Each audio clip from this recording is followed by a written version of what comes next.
E se, no meio de uma guerra, o único aviso antes da morte viesse de um rádio quebrado? Imagine você dentro de um posto avançado, cercado por mata fechada, lama até o tornozelo, chuva batendo no telhado de zinco e uma escuridão tão grossa que parecia ter peso. Do outro lado da noite, havia um inimigo que ninguém via. Só se escutava um galho quebrando, um disparo distante, um cachorro parando de latir de repente. E no centro daquela base, havia um rádio velho, cheio de chiado, que já não deveria funcionar direito. Mas ele falava. E o pior é que, toda vez que falava, alguém estava prestes a morrer.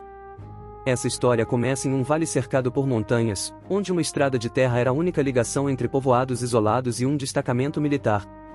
A missão parecia simples no papel: proteger comboios e impedir que grupos armados cortassem a rota. Só que guerra nunca respeita papel. A estrada passava por curvas estreitas, barrancos altos e mata tão fechada que um homem podia ficar a 5 metros de você sem ser visto. À noite, a neblina descia pelas encostas e engolia tudo. Os soldados ouviram logo no primeiro dia uma frase de veterano: "Nessa estrada, quem escuta tarde demais, não volta." Ninguém riu. O portão tinha marcas de tiros. A parede do alojamento tinha remendos de explosão. E perto da entrada havia uma cruz de madeira sem nome. O rádio ficava numa sala pequena. Era antigo, pesado, com botões gastos e antena remendada. Servia para falar com os comboios e pedir apoio quando a montanha começava a cuspir bala. Durante os primeiros dias, tudo parecia normal. Patrulhas saíam cedo, voltavam no fim da tarde, os homens comiam em silêncio e dormiam com a bota perto da cama. O perigo estava ali, mais escondido. Até a terceira noite. A chuva começou antes do pôr do sol e não parou. A base ficou cercada por poças, lama e cheiro de terra aberta. Um operador estava sozinho na sala de comunicações quando o rádio começou a chiar. Ele ajustou o botão, achando que era interferência. Então ouviu uma voz baixa, rouca, quase afogada no ruído: "Não deixem o terceiro caminhão passar pela ponte." O operador congelou. Chamou de volta, pediu identificação. Nada. Só chiado. Ele anotou a frase, mas achou que talvez fosse outro posto usando o canal errado. Mesmo assim, avisou o sargento. O sargento não gostou.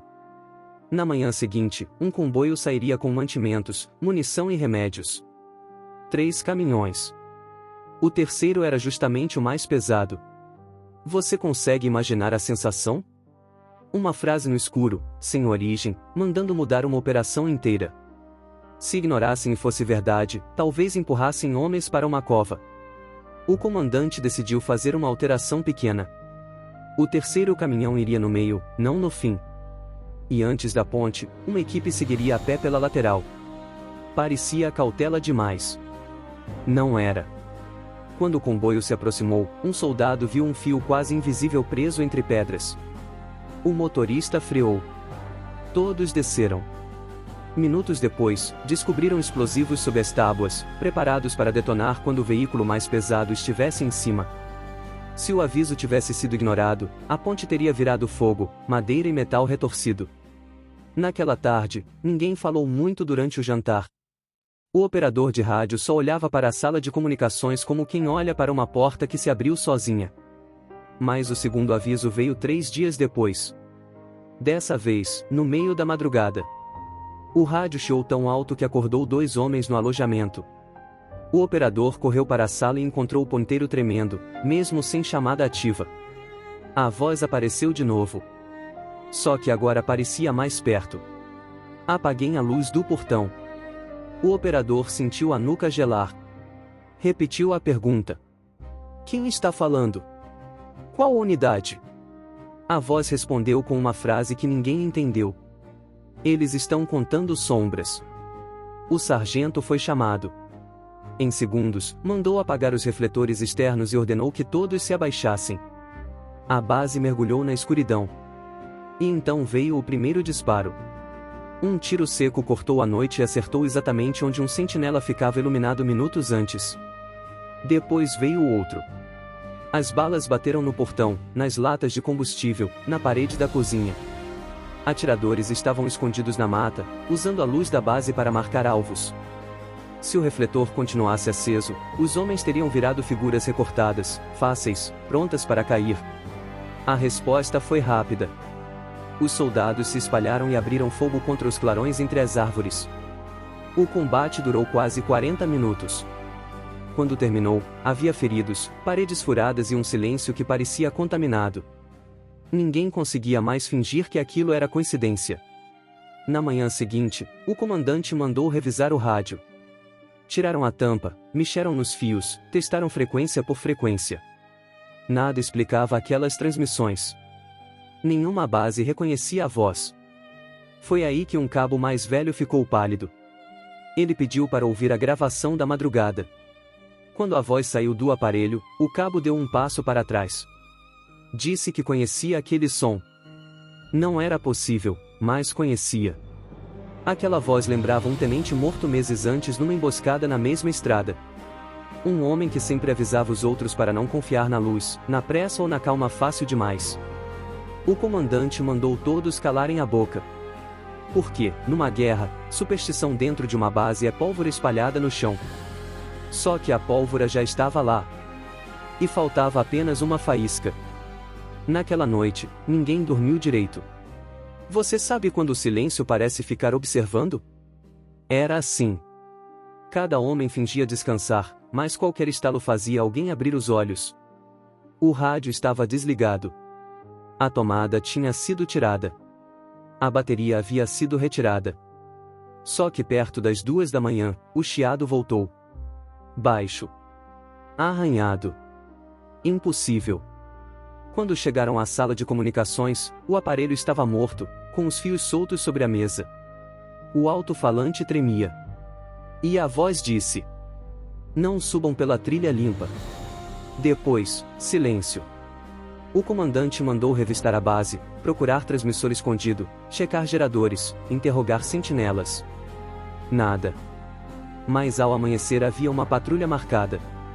Existiam 2 rotas até o ponto de observação, uma trilha aberta, rápida, e outra difícil, cheia de pedra, cipó e lama. A trilha limpa parecia um presente. E em zona de guerra, presente demais costuma ter dentes. O comandante escolheu a rota difícil. Os homens subiram devagar. A mata pingava água. Ninguém falava. Lá embaixo, a trilha limpa seguia perfeita. Até que um soldado viu algo estranho. Um pássaro morto pendurado num arame fino. A patrulha parou. O especialista rastejou e encontrou minas enterradas ao longo da trilha limpa. Era um corredor de morte. Se tivessem escolhido o caminho fácil, a patrulha inteira teria sumido. Foi nesse momento que o medo mudou de forma. Antes, eles temiam o inimigo. Agora, temiam a pergunta. Quem estava avisando? Na volta, o cabo que reconhecera a voz contou o que sabia. O tenente se chamava Raul. Era duro, calado, desses homens que pareciam feitos de pedra molhada. Sempre revisava o terreno 2 vezes. Meses antes, Raul caiu numa emboscada na mesma estrada. Conseguiu salvar 2 soldados, mas ficou preso perto de um barranco. Durante quase 1 hora, usou o rádio para orientar os sobreviventes. A última transmissão dele foi curta. Não sigam minha voz. Sigam a estrada. Depois disso, o sinal morreu. Encontraram o corpo só no dia seguinte, ainda com a mão perto do comunicador. Quando o cabo terminou, ninguém riu. Porque naquele lugar a morte tinha método, mas aquelas mensagens tinham memória. E então veio o 4º aviso. Foi no fim da tarde, quando a base se preparava para escoltar moradores até o povoado vizinho. A estrada parecia tranquila. Tranquila demais. O rádio, agora guardado numa caixa sem peça nenhuma dentro, soltou um estalo. A voz surgiu, mais fraca do que antes. Tem alguém vivo dentro do caminhão queimado. Havia um caminhão abandonado a 2 quilômetros dali, reduzido a ferrugem e cinza. O comandante quase ignorou. Quase. Mandou 2 soldados verificarem. Eles chegaram perto do veículo e sentiram cheiro de óleo velho e mato podre. O caminhão estava vazio. Pelo menos parecia. Um deles ouviu um gemido. Atrás do eixo traseiro, escondido num buraco cavado na lama, havia um mensageiro ferido, amarrado e deixado ali como isca. Ele carregava informação sobre um ataque planejado para aquela noite. A mensagem era simples e horrível: a base não era o alvo principal. O alvo era o povoado. Enquanto os soldados esperassem novo ataque no portão, os guerrilheiros entrariam pela parte baixa, atravessariam o riacho e incendiariam o depósito. O comandante entendeu na hora. A base inteira se moveu. Homens foram enviados para o riacho. Outros apagaram luzes, mudaram posições e esvaziaram o depósito. E os inimigos vieram. Vieram certos de que encontrariam um povoado dormindo. Mas encontraram espera. Quando o primeiro grupo cruzou a água rasa, os soldados já estavam nas margens. O combate explodiu no escuro. O cheiro de pólvora se misturou com barro. Mas a armadilha virou contra quem a preparou.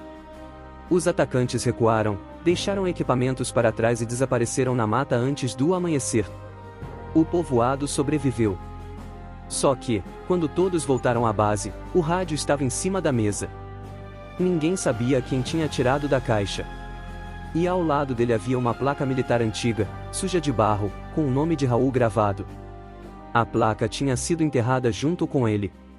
Na manhã seguinte, cavaram o túmulo. Estava fechado. Intacto. Nenhuma terra remexida. Nada. O comandante não registrou aquilo no relatório.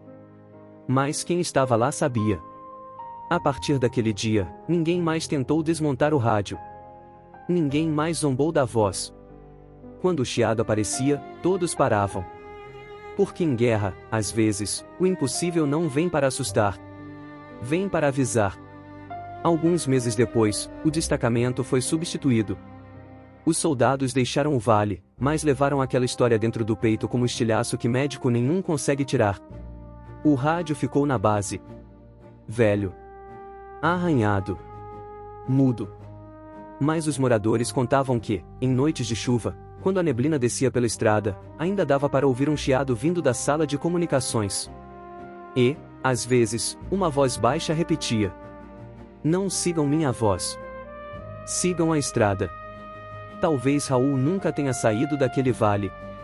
Talvez a guerra tenha deixado algo preso ali, entre a lama, a mata e as frequências mortas. Mas uma coisa é difícil negar.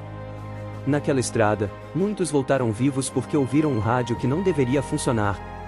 E quando a morte vinha escondida nas curvas, nas pontes e na escuridão, uma voz impossível chegava primeiro. Se você gostou do vídeo e essa história te deixou pensando, se inscreve e curta o vídeo, porque a próxima história pode ser ainda mais estranha. Muito obrigado por assistir, um abraço.